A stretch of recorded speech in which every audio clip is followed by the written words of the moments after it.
Bom dia, boa tarde, boa noite. Eu recebi uma mensagem do Moodle solicitando que fosse feito aqui um rápido tutorial de como programar dentro do Google Colab. Então a ideia de gravar esse vídeo é tentar explanar o máximo possível, de maneira simples, como é que a gente faz para trabalhar dentro do ambiente do Google Colab. Primeira coisa, a linguagem que é utilizada, ela é um Python ligeiramente modificado, que é chamado aqui de IPython ou Python interativo. O Google Colab ele foi produzido especificamente para trabalhar em aplicações de redes neurais profundas, ou Deep Neural, e aplicações de ciência de dados, esse tipo de aplicações. Nesse tipo de aplicações existem algumas operações ali que, quando você vai manipular os dados, trocar a ordem de pedaços de código é bastante comum. A necessidade de você visualizar dados o tempo todo. E esse ambiente então ele foi desenvolvido pelo Google para esse tipo de aplicações. Existem dois níveis de usuário que pode utilizar o Google Colaboratório. Obviamente você tem usuários grátis e usuários pagos. Se você é um usuário pago, aí a coisa que não se aplica. Bom, o processamento que a gente utiliza aqui ele é gratuito. Ele é tudo processado dentro da nuvem. Então eu poderia usar digamos que eu tivesse um celular Nokia aqui, tijolão ali, que eu conseguisse utilizar um web browser com o JavaScript, isso já seria suficiente para eu utilizar o Google Colaboratório, uma vez que todo o processamento ocorre de maneira remota dentro da nuvem, nada é processado localmente. Quando você tem a conta paga, você tem acesso a alguns recursos que podem ser interessantes dependendo do que você está trabalhando, que é processamento tanto com GPUs. Por exemplo, se você quisesse tentar minerar bitcoins, por exemplo, existem diversos aplicativos, até já prontos, que eles se aproveitam de processamento por meio de GPUs. Você poderia tentar processar dentro do Google Colab e provavelmente não é uma boa ideia. Você vai gastar mais dinheiro do que você vai conseguir minerar. E a segundo tipo adicional de processamento que você teria com uma conta paga seria processamento de tensores, TensorFlow, mas aí é algo um pouco mais avançado. Dentro aqui da disciplina, contas grátis são mais do que suficientes. Essa seria a grande vantagem da gente usar o Google Colab em relação a uma ferramenta paga, como por exemplo o MATLAB. A primeira coisa que vocês vão fazer para utilizar o Google Colab é acessar aqui o site colab.research.google.com. E vocês vão cair nessa tela em que apresenta aqui os projetos mais recentes que você trabalhou. Talvez isso aqui esteja vazio. Quer dizer, vazio não, sempre vai ter aquela Welcome to Collaboratory lá. E essencialmente é por aqui que a gente começa a trabalhar dentro do Google Colab. Se você olhar aqui no exemplo de trás, que é exatamente aquele projeto que sempre está presente, ele faz uma apresentação rápida aqui. Assim, o fato de você rodar o código remoto implica que você não precisa instalar o Python no seu computador, o que é uma vantagem, uma vez que existem vários problemas com versão de pacote. Se eu desenvolver uma coisa com um pacote do NumPy de uma versão, pode ser que isso esse código não rode no computador de outra pessoa. Se todo mundo rodar aqui por dentro do Colab, isso não vai ter problema, uma vez que o NumPy vai ser sempre a mesma versão para todo mundo. Acesso a GPUs grátis. Eu tenho minhas dúvidas se é realmente grátis desde a última vez que eu vi isso daqui. E, é claro, facilidade de compartilhar o código e facilidade de armazenar, uma vez que você está armazenando tudo na nuvem. Seu HD pode pegar fogo, espero que isso não aconteça, mas caso isso aconteça, você não perde o seu trabalho, por exemplo, o seu projeto final, caso o seu código esteja sido desenvolvido dentro do Google Colab e esteja armazenado dentro da nuvem. Então a primeira coisa que a gente faz é vir aqui, File, New Notebook. Notebook seria os arquivos em que você vai trabalhar gerando seu código, só que ele não é um arquivo que contém somente código, ok? Isso a gente já vai ver aqui. Então aqui você tem a janela de edição do código. A primeira coisa que é recomendado é você trocar o nome do seu projeto aqui para alguma coisa significativa, tutorial estocásticos aqui no meu caso. E de cara você tem opção de 2 blocos aqui dentro desse arquivo. Cada arquivo ele é composto por múltiplos blocos. Você tem blocos de código efetivamente aqui. Eu posso colocar aqui um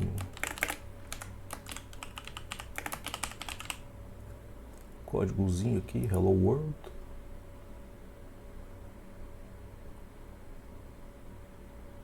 Ele salva o código, tenta executar e aqui está o print do Hello World. E além disso, você pode gerar o que a gente chama de blocos de texto. Se você pegar aqui em cima ou embaixo do seu bloco pode ser um bloco de código, um bloco de texto, ele tem essas duas opções, mais code, mais text. Se eu aplicar aqui mais code, ele vai gerar um bloco de código adicional abaixo. Se eu pegar acima aqui e colocar mais text, ele cria código de texto aqui em cima. Eu posso apagar, uma vez que eu seleciono, por exemplo, o código de texto e eu tenho a opção ali de apagar essa célula e posso gerar novamente. Então, por exemplo, nesse bloco de código que eu coloquei aqui no começo, eu posso adicionar texto aqui.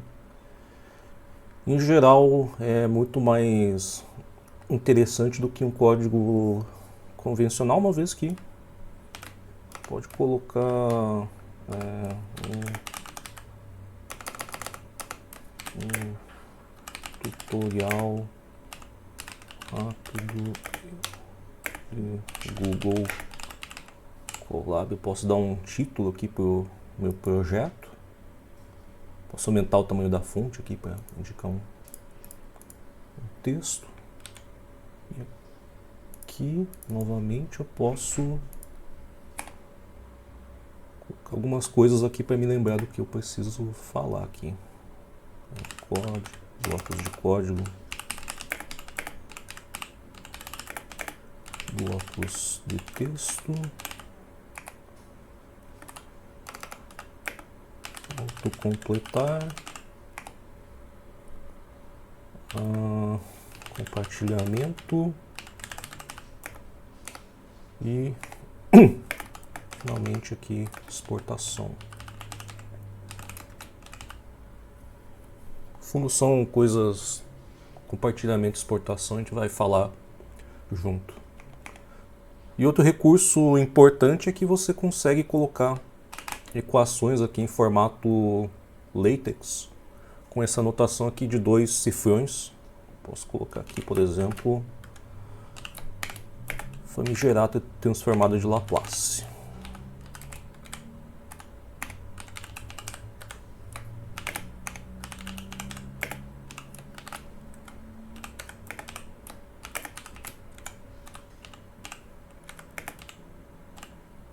Eu fecho aqui com 2 cifrões, ele gera a minha equação aqui.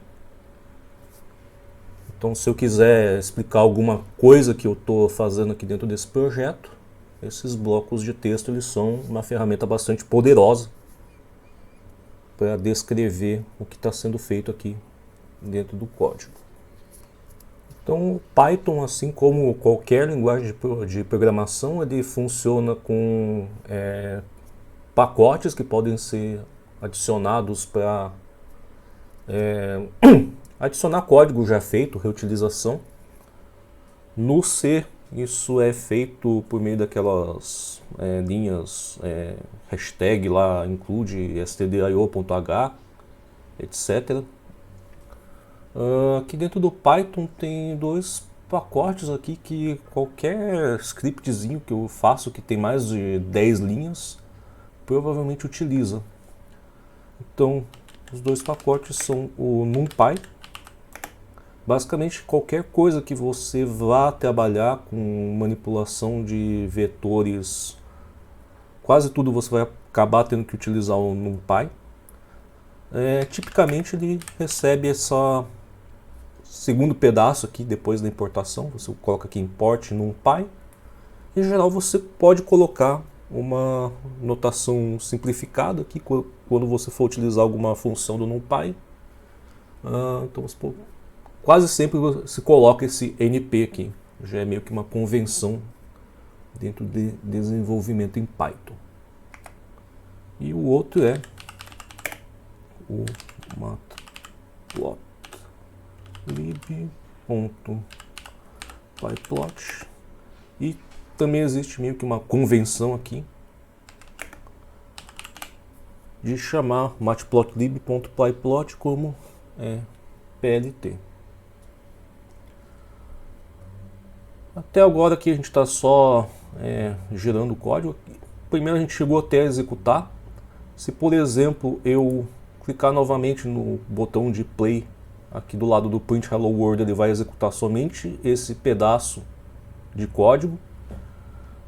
O atalho para isso, se não me engano, é Ctrl Enter. Ctrl Enter. E para você executar todo o código, ou você vem aqui em Runtime e dá um Run All, ou você tem a tecla de código aqui que é Ctrl F9. Então, se você apertar Ctrl F9, ele vai executar tanto aqui o primeiro bloco de código com Hello World, quanto o segundo que tem NumPy as NP, import. Em específico, para o exercício que foi passado, quase sempre vocês vão utilizar também um pacote chamado Random, que ele contém as funções de geração de alguns números aleatórios com algumas distribuições. Ele pode ser um pacote útil para vocês utilizarem. Então aqui, uma vez que eu editei esse código para mudar o import random, se eu quiser executar ele novamente, eu posso executar somente ele aqui e vai funcionar de maneira adequada. Alguma coisa aqui sobre a sintaxe, caso vocês nunca tenham trabalhado com Python. A atribuição ela é realizada aqui com sinal de igual, x igual a 42, por exemplo, e diferente do C, você não precisa colocar o ponto e vírgula no final da linha. Se a gente for ver loops, a gente vai ver que Python tem mais uma complicaçãozinha. E se você colocar aqui y igual a... Vou aproveitar e falar aqui sobre autocompletar e aproveitar que eu comentei sobre os apelidos dos pacotes. Se eu quisesse, por exemplo, colocar um y igual a pi, eu poderia pegar aqui o np e quando eu coloco o ponto, se eu não mover o cursor, ele me dá essas opções de autocompletar. Então existem funções, existem algumas propriedades desse NumPy. No caso, o que me interessa aqui é np.pi, que é simplesmente a constante pi. Então, se eu executar esse código, colocar aqui um print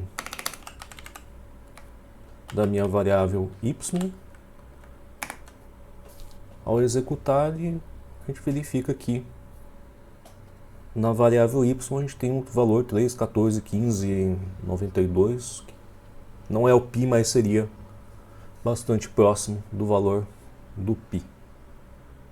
Além disso, a gente pode fazer algumas manipulações aqui. Se eu quiser colocar numa variável z a soma de x com y, a sintaxe ela é igual ao c, exceto que eu não tenho ponto e vírgula no final.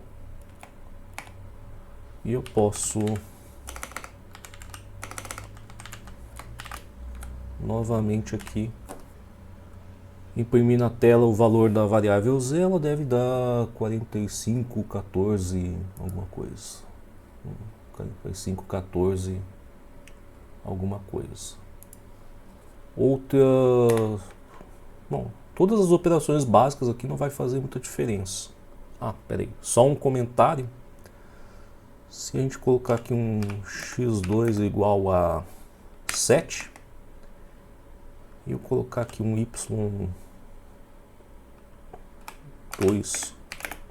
igual a x dividido por x2, a princípio o resultado disso aqui seria 42 dividido por 7, que vai dar... Ah, pá, 42 é sacanagem, que é redondo. 45 dividido por 7. A princípio isso aqui daria 6, alguma coisa. Entretanto, o Python, quando você faz, por exemplo, a operação de divisão aqui entre dois números inteiros, tanto o x quanto o y, se eu imprimir aqui o valor do y2, ele vai dar, se não me engano, somente 6. Ele realiza a operação, se os dois parâmetros dessa divisão forem números inteiros, ele realiza a divisão inteira, ou seja, desprezando a parte fracionária. Então o Python também ele tem algumas funções específicas para criar alguns vetores específicos. Por exemplo, se eu quiser criar os valores de 1 até 6, para indicar, por exemplo, os possíveis valores do sorteio de um dado de 6 faces. Poderia indicar aqui o número de faces do dado igual a 6. E o conjunto que contém faces do dado, eu poderia utilizar uma função range. Essa função ela pode ser utilizada com 1 ou 2 parâmetros. Se você utilizar somente aqui um parâmetro, por exemplo, n faces, ele vai gerar um conjunto um vetor de valores que começa em 0 e cujo limite superior vai ser o maior inteiro inferior a esse valor n faces. No caso, se a gente está interessado em gerar o valor das faces do dado, a gente precisa utilizar outra sintaxe dessa função range, que ela tem 2 valores. A gente precisa então passar o valor inferior e o valor superior. Então, se eu passar a função dessa maneira, ele vai gerar um vetor de 5 resultados, que vai começar em 1, 2, 3, 4, 5, que é o maior inteiro inferior a n faces. Para gerar de 1 a 6, eu preciso então adicionar 1. Isso vai ser interessante quando a gente for discutir loops. A outra função, e aqui a gente vai utilizar o pacote NumPy, seria, por exemplo, se você tivesse um sinal aqui, y igual a seno de 2 vezes π vezes 60 vezes t, 220 aqui, que é, sei lá, um sinal de tensão na sua tomada. E digamos que você queira realizar a amostragem desse sinal y. Então você precisa escolher um conjunto contável de valores de t para que seja possível você realizar esse processo de amostragem para ser processado por um microcomputador. Vocês devem ter estudado ou vão estudar isso ainda na disciplina de sinais e sistemas, depois novamente em processamento digital de sinais. Para gerar esse valor do t, eu posso utilizar a função do NumPy, aqui apelidado de NP. E ela é uma função que ela é parecida com a de cima aqui. Ela é o aRange, ou Array Range, e ela tem também 3 parâmetros. Você teria aqui um valor inferior, por exemplo, se eu começar o tempo a partir do instante 0, eu posso ter um limite superior para esse conjunto de valores. Por exemplo, sei lá, dizer que eu estou analisando 2 segundos desse senoide, 1 segundo que seja. E o último parâmetro ele é o passo, ou seja, qual que é a diferença entre duas amostras. Então eu estou pegando o intervalo entre 0 e 1 e eu estou repartindo ele em pequenos pedaços. E o tamanho de cada pedaço ele vai ser aqui, sei lá, 1 sobre 200, qualquer coisa assim. E com isso eu devo seno de 2 vezes np.pi. np.sim.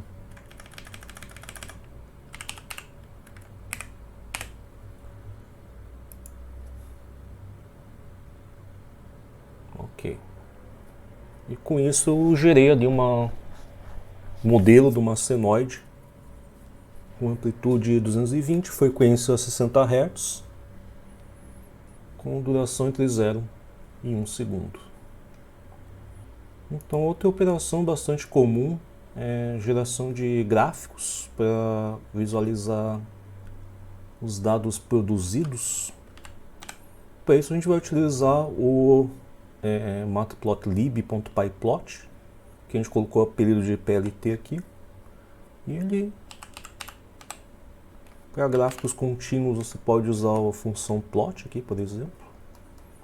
É bem parecido com o MATLAB, ele vai ter 2 parâmetros, as abscissas, que seria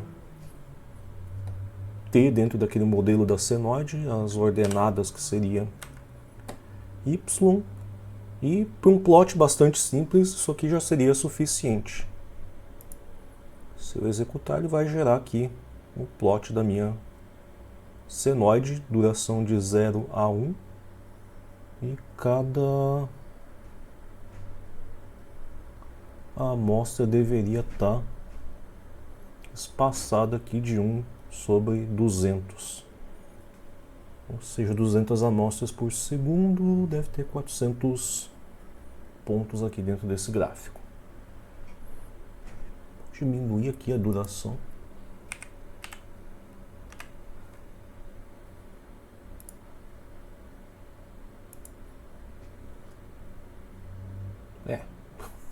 Não é o gráfico mais bonito do mundo, mas é o que tem para hoje. E aqui dentro da disciplina, muitas vezes a gente vai trabalhar com gráficos que não são contínuos, são gráficos discretos. E da mesma maneira com que no MATLAB a gente tem função stemplot, o popular gráfico de palito.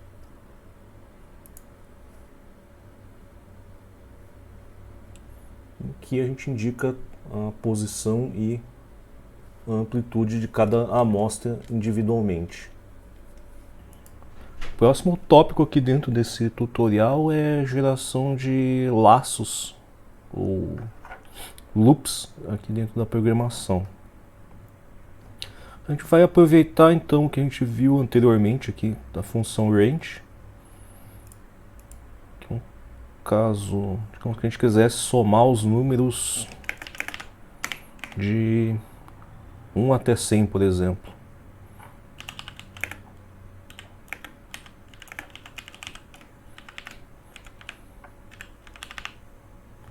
Então eu gero um vetor aqui de 1 até 100 para todos os valores i dentro das entidades desse vetor. Eu quero que x seja somado de i. Aqui a sintaxe do for, lembrando que a gente não coloca ponto e vírgula no final da linha aqui dentro do Python. Para definir o que está dentro desse laço for, isso é definido pela indentação do código.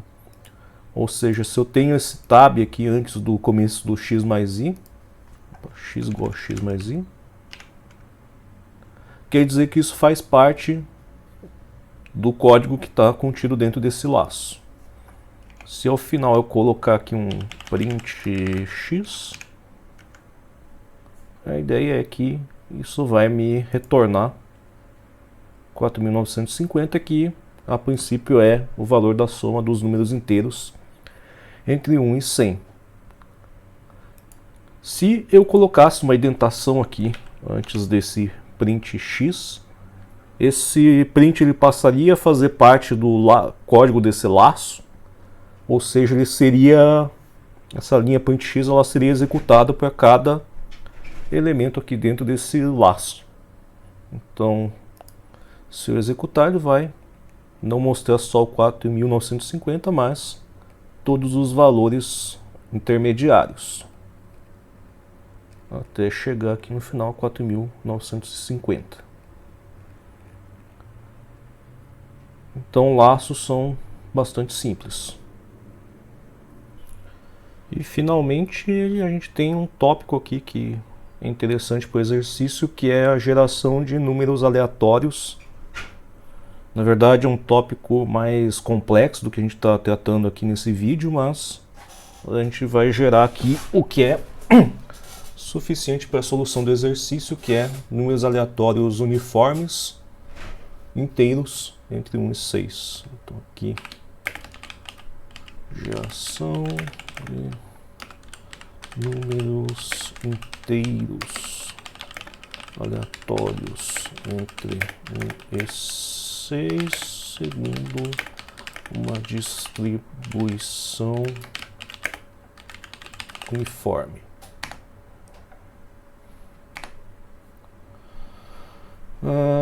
Bom, digamos que a gente coloca aqui numa variável x aqui.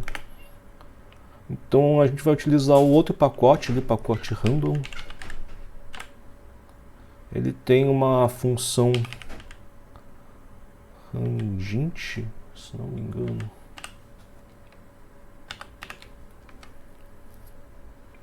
Então que você passa aqui limite inferior, limite superior, que é n faces. E pode imprimir o valor resultante dessa função print_x aqui.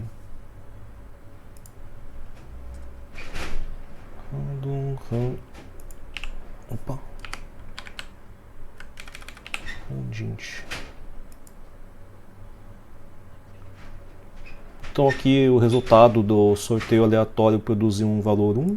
Se eu rodar novamente, vai ser 1 novamente.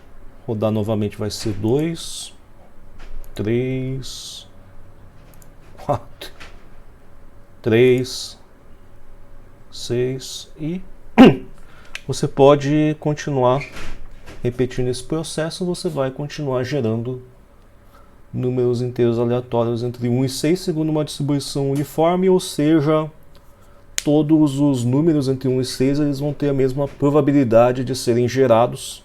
Isso acaba simulando um dado não viciado. Existem outras distribuições estatísticas possíveis, mas elas acabam privilegiando certos valores em detrimento de outros, e isso acaba gerando dados viciados. O dado viciado seria, por exemplo, um dado que ele vai retornar ou vai parar com a face, por exemplo, 6 para cima, de maneira mais frequente do que as outras. Outras coisas que podem ajudar aqui no desenvolvimento do código de vocês são algumas ferramentas. Por exemplo, eu posso colocar comentários Comentários, digamos, alguma coisa que eu sei que está errado aqui dentro desse código, que por algum motivo eu não vou trabalhar nisso agora. Por exemplo, sei lá, tem uma reunião ou vou perder o horário do RU, eu posso deixar um comentário aqui indicando que eu acho que está errado nesse código. Então simplesmente dizer: este código está uma droga.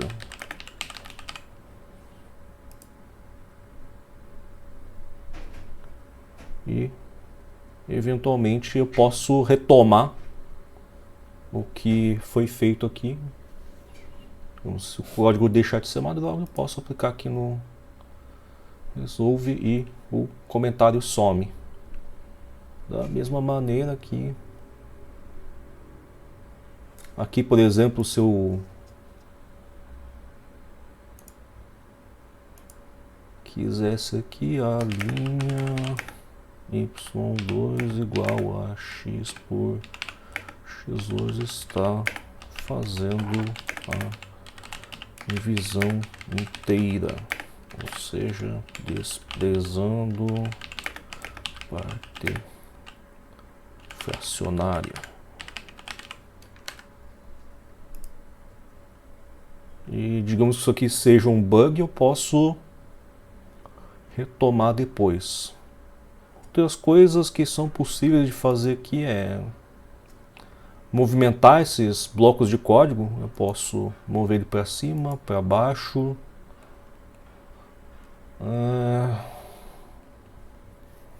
Eu posso apagar pedaços de código inteiros aqui, apertando no Delete Cell. E eu acho que de edição seria isso.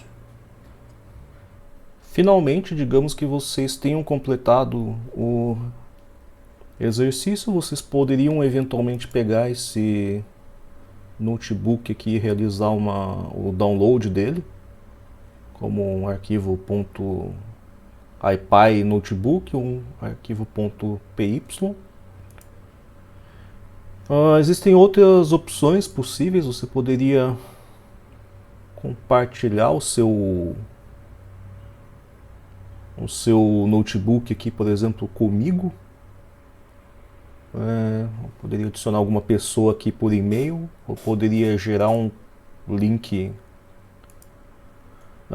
que permite que a pessoa visualize este código.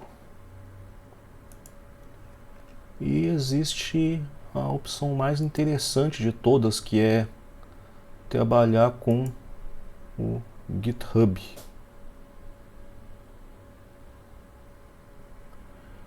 Então,